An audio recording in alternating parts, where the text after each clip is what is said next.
Hello friends, ಎಲ್ಲರಿಗೂ ನಮಸ್ಕಾರ. ಶ್ರೀಕೃಷ್ಣ ಕ್ರಿಯೇಷನ್ಸ್ಗೆ ನಿಮ್ಮೆಲ್ಲರಿಗೂ ಸ್ವಾಗತ. ಇವತ್ತಿನ ಈ ವಿಡಿಯೋದಲ್ಲಿ ಪುಷ್ಯ ಅಮಾವಾಸ್ಯೆ ಈ ವರ್ಷ ಯಾವ ದಿನಾಂಕದಂದು ಬಂದಿದೆ, ಹಾಗೆ ಅಮಾವಾಸ್ಯೆ ತಿಥಿ ಯಾವಾಗ ಆರಂಭವಾಗಿ ಯಾವಾಗ ಅಂತ್ಯಗೊಳ್ಳುತ್ತೆ, ಯಾವ ಸಮಯದಲ್ಲಿ ನಾವು ಪೂಜೆ ಮಾಡಬೇಕು ಅನ್ನೋದನ್ನು ಸಂಪೂರ್ಣವಾಗಿ ಇವತ್ತಿನ ಈ ವಿಡಿಯೋದಲ್ಲಿ ನಿಮ್ಮೆಲ್ಲರಿಗೂ ತಿಳಿಸ್ಕೊಡ್ತಾ ಇದ್ದೀನಿ. ಹಾಗಾದರೆ ಇನ್ಯಾಕ್ತಡ, ಬನ್ನಿ ವಿಡಿಯೋನ ಶುರು ಮಾಡೋಣ. ಪುಷ್ಯ ಅಮಾವಾಸ್ಯೆಯನ್ನು ಎಳ್ಳು ಅಮಾವಾಸ್ಯೆ ಅಂತ ಕೂಡ ಕರೆಯಲಾಗುತ್ತೆ. ಈ ಅಮಾವಾಸ್ಯೆ ಏನಿದೆ ಅದು ಧನುರ್ಮಾಸದಲ್ಲಿ ಬರುತ್ತೆ. ಆದ್ದರಿಂದ ಇದು ಬಹಳನೇ ವಿಶೇಷ ಅಂತ ಹೇಳ್ಬೋದು. ಮೊದಲಿಗೆ ಈ ಪುಷ್ಯ ಅಮಾವಾಸ್ಯೆ ಅಥವಾ ಎಳ್ಳು ಅಮಾವಾಸ್ಯೆ ಯಾವ ದಿನಾಂಕದಂದು ಬಂದಿದೆ ಅಂತ ತಿಳ್ಕೊಳ್ಳೋಣ.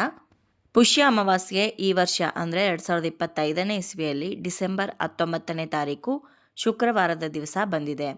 ಇವಾಗ ಅಮಾವಾಸ್ಯೆ ತಿಥಿ ಯಾವಾಗ ಆರಂಭವಾಗಿ ಯಾವಾಗ ಅಂತ್ಯಗೊಳ್ಳುತ್ತೆ ಅಂತ ತಿಳ್ಕೊಳ್ಳೋಣ.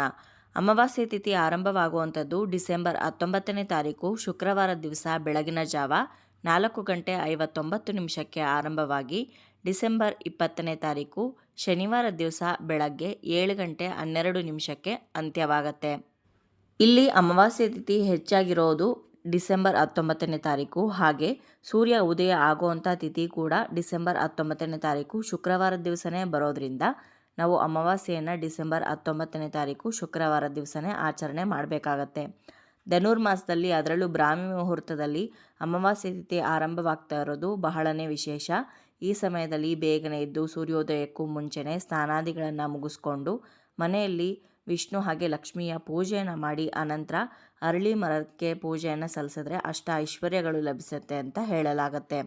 ಈ ಎಳ್ಳು ಅಮಾವಾಸ್ಯೆ ದಿನ ವಿಶೇಷವಾಗಿ ಶನಿ ಮಹಾತ್ಮನಿಗೆ ಎಳ್ಳಿನ ದೀಪವನ್ನು ಹಚ್ಚೋದು ಅಥವಾ ಎಳ್ಳು ಬತ್ತಿಯನ್ನು ಹಚ್ಚೋದು ಬಹಳನೇ ವಿಶೇಷ.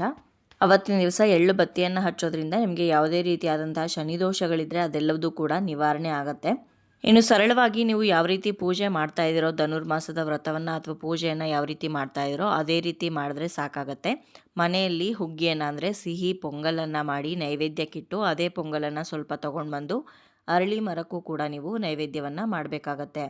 ಇನ್ನು ವಿಶೇಷವಾಗಿ ನವಗ್ರಹಗಳ ಪೂಜೆಯನ್ನು ಮಾಡಿ ನವಗ್ರಹದ ಸುತ್ತಲೂ ಕೂಡ 9 ಸುತ್ತುಗಳನ್ನು ಹಾಕಿ ಅನಂತರ ಅಶ್ವತ್ಥ ಮರದ ಪೂಜೆಯನ್ನು ಮಾಡಿ ಅಶ್ವತ್ಥ ವೃಕ್ಷಕ್ಕೂ ಕೂಡ 9 ಪ್ರದಕ್ಷಿಣೆಗಳನ್ನು ಹಾಕಬೇಕು.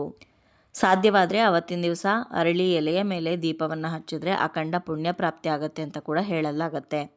ಇನ್ನು ಯಾವ ಸಮಯದಲ್ಲಿ ಪೂಜೆ ಮಾಡಬೇಕು ಅಂತಂದರೆ ಬ್ರಾಹ್ಮಿ ಮುಹೂರ್ತದಲ್ಲಿ ಪೂಜೆ ಮಾಡಿದ್ರೇ ಶ್ರೇಷ್ಠ. ಯಾಕಂದರೆ ಇದು ಧನುರ್ಮಾಸ ಆಗಿರೋದ್ರಿಂದ ಸೂರ್ಯ ಉದಯ ಆಗೋದಕ್ಕಿಂತ ಮುಂಚೆನೇ ಪೂಜೆ ಮಾಡೋದು ಸರ್ವಶ್ರೇಷ್ಠ. ಅದನ್ನು ಹೊರತುಪಡಿಸಿ ನಿಮಗೆ ಬೆಳಗ್ಗೆನೇ ಪೂಜೆ ಮಾಡೋದಕ್ಕಾಗಲ್ಲ ಅನ್ನೋರು ಸಂಜೆ ಗೋಧೂಳಿ ಸಮಯದಲ್ಲೂ ಕೂಡ ನೀವು ಪೂಜೆಯನ್ನು ಮಾಡ್ಬೋದು, ಸಂಜೆ 5:30 ಇಂದ 7:30 ಒಳಗಡೆ. ನೋಡಿದ್ರಲ್ವ ಸ್ನೇಹಿತರೆ, ಇವತ್ತಿನ ಈ ವಿಡಿಯೋದಲ್ಲಿ ಪುಷ್ಯ ಅಮಾವಾಸ್ಯೆ ಅಥವಾ ಎಳ್ಳು ಅಮಾವಾಸ್ಯೆ ಯಾವತ್ತು ಯಾವ ಸಮಯದಲ್ಲಿ ಪೂಜೆಯನ್ನು ಮಾಡಬೇಕು ಅಂತ ತಿಳಿಸ್ಕೊಟ್ಟಿದ್ದೀನಿ.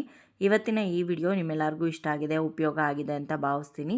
ಇಷ್ಟ ಆಗಿದ್ರೆ ಲೈಕ್ ಮಾಡಿ, ಬೇರೆಯವ್ರಿಗೂ ಕೂಡ ವಿಡಿಯೋನ ಶೇರ್ ಮಾಡಿ, ಹಾಗೆ ನಿಮ್ಮ ಅನಿಸಿಕೆ ಅಭಿಪ್ರಾಯವನ್ನು ಖಂಡಿತವಾಗ್ಲೂ ಕಮೆಂಟ್ ಮುಖಾಂತರ ಬರೆದು ತಿಳಿಸಿ. ಮತ್ತೊಂದು ಉಪಯುಕ್ತ ಪೂಜಾ ಮಾಹಿತಿಯೊಂದಿಗೆ ನಿಮ್ಮನ್ನ ಮತ್ತೆ ಭೇಟಿ ಆಗ್ತೀನಿ. ಅಲ್ಲಿಯವರೆಗೂ ಧನ್ಯವಾದಗಳು. ಲೋಕ ಸಮಸ್ತ ಸುಖಿನೋ ಭವಂತು.